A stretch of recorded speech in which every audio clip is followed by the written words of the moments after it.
Hello बच्चों, कैसे हैं आप बच्चों। आपको इससे पहले वाले वीडियो में बताया गया था IUPAC का निर्धारण करना कि IUPAC कैसे लिखे जाते हैं। IUPAC आपको बताया गया था, उसमें सिंगल बॉन्ड के बारे में आपको बताया गया था। ठीक है बच्चों, ठीक है। तो आज कुछ फंक्शनल ग्रुप के साथ में आपको जोड़ करके कुछ चीज बताया जाता है। देखिए कल के वीडियो में कल आपको बताया गया था कि जिसका नंबर कार्बन का 1 होता है उसे मेथ कहते हैं, जिसका 2 होता है उसे एथ कहते हैं। C3 कार्बन को आपको प्रोप, C4 को ब्यूट, C5 को पेंट, C6 को हेक्स, C7 को हेप्ट और C8 है उसको आक्ट, C9 को नॉन और C10 को डेक कहते हैं। ये आपको इससे पहले बताया गया। आपको कुछ फंक्शनल ग्रुप भी बताए गए थे, जैसे एथिल है, मिथिल है, प्रोपिन है, क्लोरो, एमिनो, आइडो, ये सब बताया गया। ठीक है। अब देखिए यहाँ पर आपको जैसे लगाना है, जैसे आपको बनाना है, ये देखिए जैसे यहाँ पर ये लगा, आपने यहाँ पर लगा दिया क्लोरीन, यहाँ पर लगा दिया क्लोरीन। जहां पर कुछ नहीं तहां तहां आप तो लगाएंगे ही हाइड्रोजन। अगर आपको बताया जाए कि आप इसका नामकरण करें तो इसका क्या नाम होगा, तो आपको नामकरण करने की विधि में बताया गया है कि आपको सबसे पहले ये देखना है कि कितने कार्बन हैं। चलो कार्बन आपके कितने हैं, तो कार्बन आप देखेंगे 1 2 3 4 कार्बन है। कितने कार्बन हैं? 1 2 3 और 4। ठीक। अगर इधर से गिनते हैं तो आपका 1 2 3 और 4 कार्बन का है। तो 4 कार्बन है तो उसका नाम यहां पर देखें, 4 कार्बन पर क्या पहुंचता? ब्यूट। क्या पहुंचा? ब्यूट। ये ब्यूट हो गया, अर्थात 4 कार्बन वाला हमारा श्रृंखला है तो ये हमारा हो गया ब्यूट। क्या हो गया?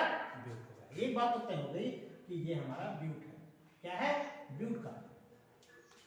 अब आपको देखना है कि इसके ऊपर जो कार्बन श्रृंखला के ऊपर जो आपका CL जुड़ा है यह कहाँ है। तो एक यहाँ पर है और एक यहाँ पर। अगर यहाँ से गिनेंगे तो 1 2 3 4 पर पहुंचता है, और इधर से गिना जाएगा तो 1 2 पर, 1 2 3 4। तो आपको ये जो जन्म श्रृंखलाएं के ऊपर जो आपके फंक्शनल ग्रुप जुड़े हुए होते हैं उनको ये किया जाता है कि सबसे कम कार्बन नंबर मिले, यानी कम संख्यात्मक रूप में आए। अगर ज्यादा मेरा लाएंगे तो अगर हम इधर से मान के गिनते हैं 1 2 3 4, इधर से गिनते हैं तो कहां पर आया? 3 पर आया और 4 पर आया। इधर से गिनते हैं तो 1 2 पर आया। देखिए तो आपको ये देखना है कि कौन संख्या, यहां 3 है और 4 पर आया तो 3 और 4 7। अगर 3 और 4 को यहां पर ऐड किया जाएगा तो 7 आएगा। 1 और 2 को ऐड किया जाए तो 3 आता है।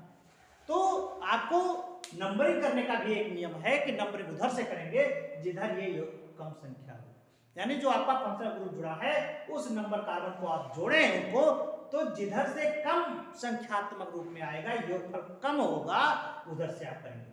तो अगर इधर से आप कर रहे हैं तो 3 पर है और 4 पर है, और यहां से करेंगे तो 1 और 2 पर, तो कौन कम है? ये वाला कम है, तो ये सही होगा और ये गलत हो जाएगा। आपको किधर से नंबरिंग करनी होगी? इधर से, यानी इधर से करेंगे जहां पर 1 या 2 पर पहुंचता है। क्लियर है? तो आप देखें, आपको एक चीज और बताया जाए कि अगर एक ही श्रृंखला में अगर वो 2 बार जुड़ा है तो उसका नाम हो जाता है डाई। क्या नाम होगा? डाई। अगर 3 बार जुड़ा है तो उसका नाम है ट्राई।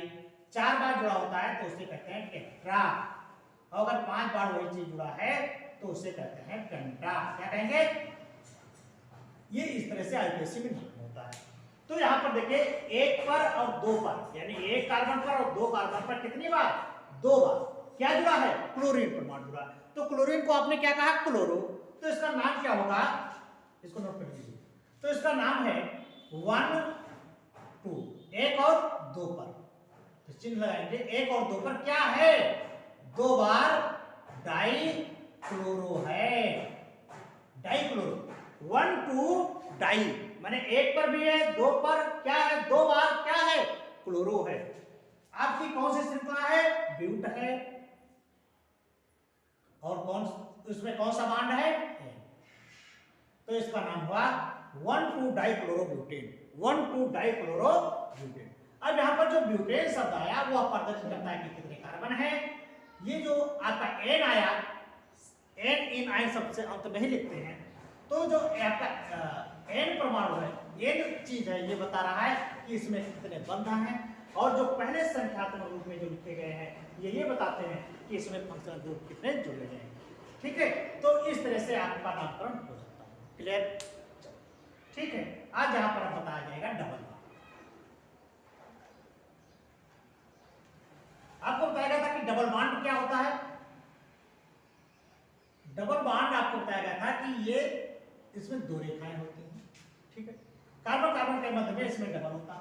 तो जैसे देखिए आपका जहां पर इसको लगाया जाता है उसको क्या, जैसे मान लीजिए एक दो तीन कार्बन हो गया आपको। ठीक है, कितने कार्बन है? 3 कार्बन। 1 2 3, ये है चिन्ह, तो 1 2 3। आज यहाँ पर देखो, आपने यहाँ पर इसको लगा दिया डबल बॉन्ड, यहाँ पर लगा दिया सिंगल बॉन्ड। अब आप इसकी बैलेंस से पूरा करें तो 1 2 3 4, 1 2 3 4, एक यहाँ है 2 3 4, सब पर आप हाइड्रोजन लगा दें। लगा दिया ना। अब क्या हुआ, अब आपको देखना है कि यहां पर करेंगे तो 1 2 पर जा रहा है, इधर से गिनेंगे तो 1 पर ही आ रहा है। नंबरिंग किधर से होगी? नंबरिंग तो आपको क्लियर हो गया, नंबरिंग किधर से होगी? 1 2 3 हो गया ना। तो 1 2 3, और 3 कार्बन किसके होते हैं आपको पता होगा, प्रोप के। कितने होते हैं? प्रोप के। तो ये श्रृंखला आपकी प्रोप है, तो आप देखेंगे प्रोप। फिर ये देखिए डबल बॉन्ड जुड़ा है, और डबल बॉन्ड को आप क्या कहते हैं?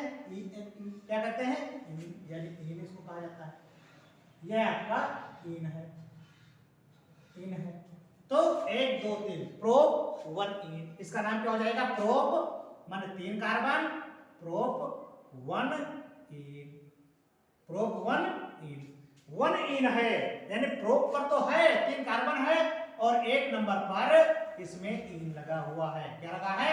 इन लगा हुआ है, इसलिए इसको कहते हैं प्रोपीन 1 या 1 प्रोपीन, 1 प्रोपीन भी कह सकते हैं। यानी ई होगा ना, प्रोप 1 इन या 1 प्रोपीन, 1 इन प्रोप, 1 इन प्रोप। यानी 1 इन है, 1 पर इन है, 1 नंबर पर इन लगा है प्रोप में। 3 कार्बनों में पहले कार्बन पर क्या लगा है? इन लगा है। ठीक है, इस तरह से आपके कहीं भी आपके ये लगे हों तो आपको उससे पहले अगर कार्बन श्रृंखला में कोई क्रियात्मक समूह जुड़ा है तो क्रियात्मक समूह को जोड़ करके आप लगाते हैं। देखिए एक चीज और यहाँ पर होता है,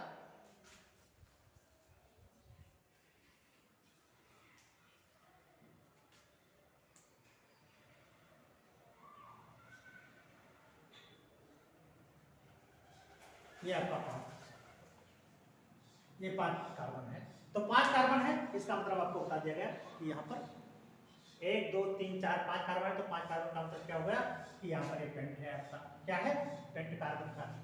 अब पेंट में देखिए यहाँ पर एक लगा है, एक यहाँ पर लगा हुआ है। ठीक है, यहाँ पर भी आपका डबल बॉन्ड लगा है, यहाँ पर भी डबल बॉन्ड लगा है। बाकी आपके देखिए CH2 H CH2H हो गई। अब इसका नाम आपका क्या होगा? तो चाहे इधर से गिनेंगे 1 2 3 4 5, इधर से गिनेंगे 1 2 3 4 5, तो 1 2 3 4 5 पेंट तो होगा ही, पेंट हो गया। अब 1 पर गिनेंगे तो इधर से 1 4 डाई इन पहुंचेगा, इधर से गिनेंगे तो भी 1 4 डाई इन पहुंचेगा, तो इसका नाम होगा पेंट 1 4 डाई इन, 1 4 डाई इन। यानी कहां पर पहुंचेगा ये? यानी 1 पर और 4 पर 2 बार है, डाई माने 2 बार, क्या है? इन जुड़ा हुआ है, तो पेंट 1 4 डाई इन, इस तरह से इसका नाम होता रहता है। ठीक है, अगला चलिए ट्रिपल बॉन्ड।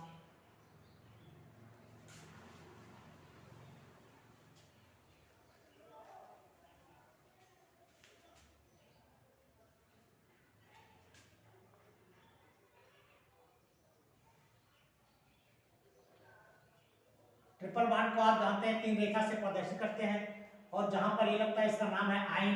क्या कहते हैं? आइन। ठीक है। आप जानते हैं कि इसके लिए कम से कम 2 कार्बन होना जरूरी है। तो देखिए यहाँ पर इसका नाम जैसे कोई यहाँ पर 1 2 3 4। अब यहाँ पर मान लीजिए आपने आयन लगा दिया,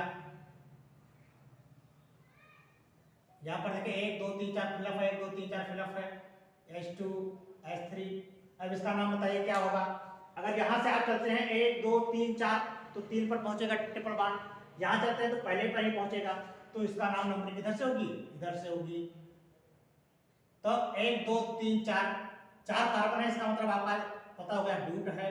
तो ब्यूट 1 आयन, ब्यूट 1 आयन या ब्यूटाइन 1, आप ये भी कह सकते हैं ब्यूटाइन 1, है ना। इस तरह से आपका अगर इस पर कहीं कोई जुड़ा है फंक्शनल ग्रुप तो उसको भी आप कह देंगे, ठीक है। इस तरह से आप बारी बारी जो भी चीज लगा हुआ है उसको आप इस नामों के आधार पर, एल्कोहल ग्रुप लगा है, OH समूह लगा है, आल ग्रुप लगा करके एक एक करके आप बारी बारी से जान जाओगे, ठीक है बच्चों। तो बस ये वीडियो आपको इतना ही, आज आपका वीडियो इतना ही है। जो भी आपको इसमें समझ में ना आए तो बताइए। मेरे चैनल को अगर आपको पता अच्छा लगे तो इसको लाइक और सब्सक्राइब करें, और जो भी चीज़ आपको समझ में ना आए उसको बताएं। फिर मैं IPSC में अगला चैप्टर लेकर के आऊँगा अगले वीडियो में। तब तक के लिए नमस्कार।